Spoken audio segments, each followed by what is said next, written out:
ये कहानी है माफिया अतीक अहमद की। अतीक अहमद का साम्राज्य अब पूरी तरह से तबाह। अतीक अहमद का जन्म 10 अगस्त 1962 को इलाहाबाद में हुआ।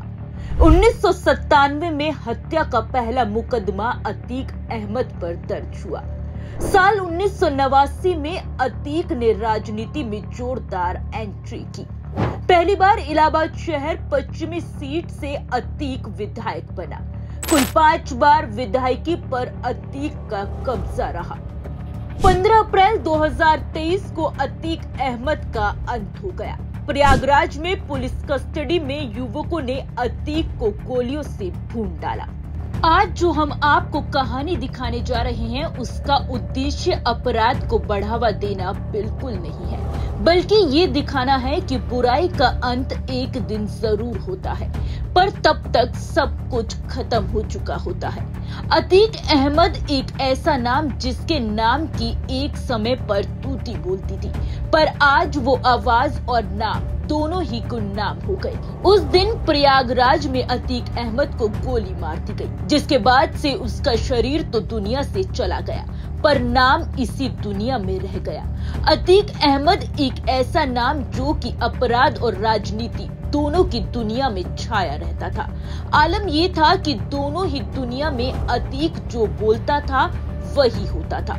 कहा जाता है कि ये वो दौर था जब अतीक का नाम प्रयागराज में ही नहीं बल्कि पूरे यूपी में गूंजता था।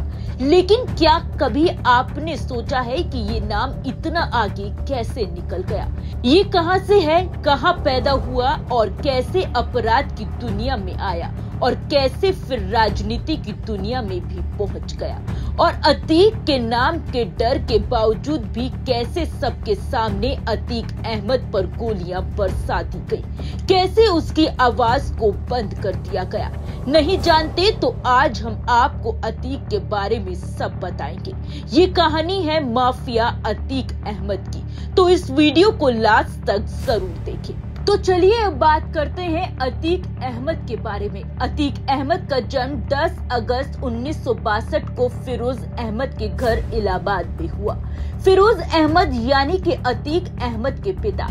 उसके पिता तांगा चलाकर पूरे परिवार को चलाते थे। अतीक घर के पास के ही एक स्कूल में पढ़ने लगा, लेकिन अतीक जैसे ही 10वीं कक्षा में पहुंचा तो वो फेल हो गया। लेकिन उसी समय के दौरान उस इलाके के कई बदमाशों की संगत में अतीक आ चुका था। साधारण परिवार में जन्मे अतीक को जल्दी अमीर बनने के सपने ने इस अपराध की दुनिया में आने को मजबूर कर दिया, जिसके लिए उसने लूट, अपहरण और रंगदारी वसूलने जैसी वारदातों को अंजाम देना शुरू कर दिया। उस समय इलाहाबाद में अतीक अहमद का नहीं बल्कि किसी और के डर से लोग कांपते थे। उसका नाम था चांद बाबा। उस समय पुलिस के लिए भी चांद बाबा डर का दूसरा नाम था और पुलिस वालों की भी हिम्मत नहीं थी कि चांद बाबा के साम्राज्य में हाथ डाल सके। लेकिन उस समय अतीक अहमद ने चांद बाबा का साम्राज्य के खात्मे करने का सपना बुन लिया था और सपना देखते ही उसको सच करने के लिए अतीक अहमद ने पुलिस और नेताओं से साठ-गांठ कर कुछ ही सालों में चांद बाबा के नाम का खात्मा कर दिया और चांद बाबा से भी बड़ा बदमाश बनकर इलाके में उभर गया। लेकिन उस समय नेता और पुलिस को भी अतीक अहमद खलने लगा। 1997 में उस समय हत्या का पहला मुकदमा अतीक अहमद पर दर्ज हुआ और उसके बाद से ये सिलसिला थमा नहीं। उसके बाद ही शुरू हुआ अतीक अहमद का असल सफर। साल 2002 में नैनसन की हत्या। साल 2004 में देश के जाने माने बीजेपी नेता और मंत्री रह चुके मुरली मनोहर जोशी के सबसे करीबी नेता अशरफ की हत्या। फिर 2005 में नए विधायक बने राजू पाल की हत्या। साल 1989 में चांद बाबा की हत्या से जब पुलिस और बड़े बड़े नेता में अतीक अहमद का खौफ पैदा हो गया तो आम जनता क्या चीज थी? इस समय तक अतीक के पास सब कुछ था। पर जो नहीं था वो था सत्ता का पावर और रुतबा, जिसके बाद उसने रखा राजनीति की दुनिया में अपना कदम। इसलिए साल 1989 में ही उसने राजनीति में जोरदार एंट्री की और इलाहाबाद की पश्चिमी सीट से एमएलए का चुनाव लड़ा, और वो भी निर्दलीय, क्योंकि उसे कहीं न कहीं पता था कि इलाके में मेरे नाम के बिना पत्ता भी नहीं हिलता, तो मुझे हराने वाला कोई नहीं। और वो दिन भी आ गया जब चुनाव अधिकारी ने अतीक अहमद की जीत का ऐलान किया और फिर इलाके के डीएम ने विधायकी की शपथ अतीक अहमद को दिलाई। अब इलाके और अपराध की दुनिया का बादशाह राजनीति की दुनिया में धमाकेदार दस्तक दे चुका था, जिसके बाद उसने राजनीति की दुनिया में भी कभी पीछे मुड़कर नहीं देखा। जिसके बाद समाजवादी पार्टी का अतीक अहमद ने दामन थामा और फिर अपना दल में आ गया। अतीक लगातार 5 बार विधायकी का चुनाव जीता।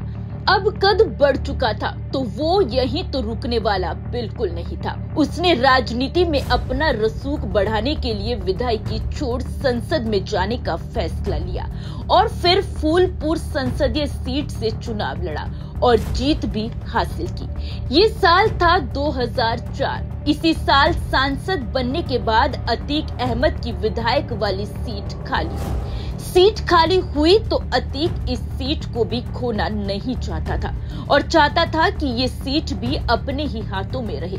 अतीक को यकीन था कि उसकी छोड़ी हुई सीट पर उसका भाई ही चुनाव जीतेगा। भाई का मुकाबला था राजू पाल से। बसपा से चुनाव लड़ रहे राजू पाल ने आखिर अतीक अहमद के भाई को कड़ी शिकस्त दी और सीट पर बाजी मार ली। अब ये हार अतीक को पचने वाली तो बिल्कुल नहीं थी।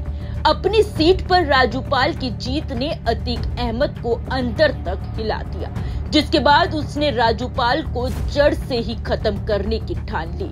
और वो जो ठान ले ऐसा वो ना करे, उस समय वो तो मुमकिन नहीं था।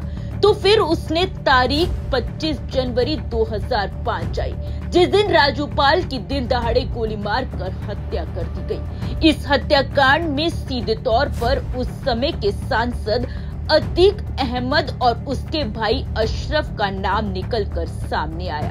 अब अतीक अहमद का जुर्म की दुनिया में नाम और बढ़ गया, क्योंकि उसका मुकाबला करने की हिम्मत अब कोई और नहीं कर सकता था।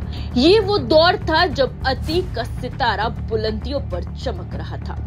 चलिए अब बात करते हैं अतीक अहमद के साम्राज्य पतन की। कहते हैं ना, पाप का घड़ा एक दिन जरूर भरता है और फिर उसका अंजाम बहुत बुरा होता है। ये समय है साल 2012 का। उस समय तक अतीक अहमद जेल में बंद था। चुनाव लड़ने के लिए उसने इलाहाबाद हाई कोर्ट में जमानत के लिए अर्जी दी, लेकिन उस समय भी खौफ इतना कि हाई कोर्ट के 1, 2 या 3 नहीं बल्कि कुल 10 जजों ने केस की सुनवाई से खुद को अलग कर लिया और फिर 11वें जज ने सुनवाई की तो फैसला अतीक अहमद के पक्ष में ही दिया, यानी अतीक अहमद को जमानत मिल गई। अब जेल से बाहर आकर अतीक अहमद ने चुनाव लड़ा, लेकिन वो चुनाव हार गया, क्योंकि अब उसका रुतबा इलाके में पहले जैसा बिल्कुल नहीं था और हराने वाला कोई और नहीं बल्कि वही राजूपाल की पत्नी पूजा पाल थी, जिसकी 2005 में हत्या कराने के जुर्म में अतीक अहमद जेल में बंद था। उसके बाद साल 2014 आया, जिसमें उसने लोकसभा चुनाव में फिर से चुनाव लड़ा, लेकिन पहले की हार को देखते हुए इस बार इलाहाबाद से चुनाव नहीं लड़ा, बल्कि उसने चुनाव लड़ने के लिए इस बार श्रावस्ती को चुना। उसको लगा कि यहाँ से चुनाव लड़कर वो जीत जाएगा और फिर से रुतबा हासिल करने में सफल हो जाएगा, पर ऐसा नहीं हुआ और पार्टी थी समाजवादी पार्टी, लेकिन फिर से उसको हार का सामना करना पड़ा। उस समय बीजेपी के नेता ददन मिश्रा ने चुनाव जीत लिया। इस बार बाहुबली माफिया अतीक अहमद का साम्राज्य सिमटने लगा और बीती 15 अप्रैल को अतीक अहमद का अंत हो गया। उसको प्रयागराज में पुलिस कस्टडी में मेडिकल के लिए ले जाते हुए कुछ युवकों ने गोलियों से सरेआम भून डाला। तो कैसी लगी हमारी ये अतीक अहमद की कहानी, हमें कमेंट सेक्शन में कमेंट कर जरूर बताएं। ये खबर हमने सिर्फ इसलिए दिखाई ताकि अपराध की दुनिया से युवाओं को दूर रखा जा सके। तब तक के लिए सनातक टीवी को लाइक, शेयर और सब्सक्राइब करना बिल्कुल न भूलें। Bureau report, Sanatak TV.